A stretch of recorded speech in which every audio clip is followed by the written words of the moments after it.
আমাদের সকলের বাড়িতেই একটু খুঁজে দেখলেই এরকম কয়েকটা ছোট ছোট খালি বা শুকনো রঙের বোতল পাওয়াই যাবে, তাই না?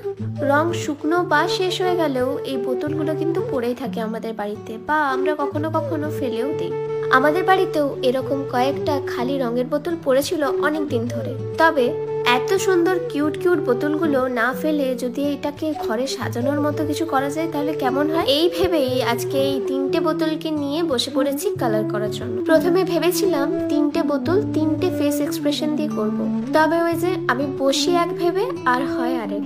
এই তো তোমাদের সাথে কথা বলতে বলতে একটা বোতল কিন্তু কমপ্লিট। কত কিউট লাগছে না দেখতে? পরের বোতলটা করার সময় আমার মাথায় এলো বহু আর্ট। আসলে বহু আর্টটা কিন্তু গ্লাসের উপরে বেশ ভালো লাগে। আমি পিন্টারেস্ট থেকে অনেক ফটো দেখেছি, তাই এই বোতলটার উপর আমি বহু আর্ট দিয়ে কমপ্লিট করলাম। আর দেখো বেশ ভালো লাগছিল কিন্তু। আচ্ছা, আমরা সবাই তো ছোটবেলায় এই সব থেকে সহজে রং করার পদ্ধতিটা শিখেছি, তাই না? ব্রাশে পছন্দ মতো কালার নিয়ে একটু ছড়িয়ে দিলে কত সুন্দর একটা পেন্টিং হয়ে যায়। তবে ছোটবেলায় এই সহজ জিনিসটা করতেও কত কঠিন লাগতো। এই যে তোমাদের সাথে কথা বলতে বলতে 3টে বোতলই কিন্তু কমপ্লিট হয়ে গেছে। আচ্ছা, তোমাদের এই 3 ধরনের বোতল আর্টের মধ্যে সব থেকে কোনটা বেশি ভালো লাগলো সেটা কিন্তু অবশ্যই আমাকে কমেন্টে জানিও।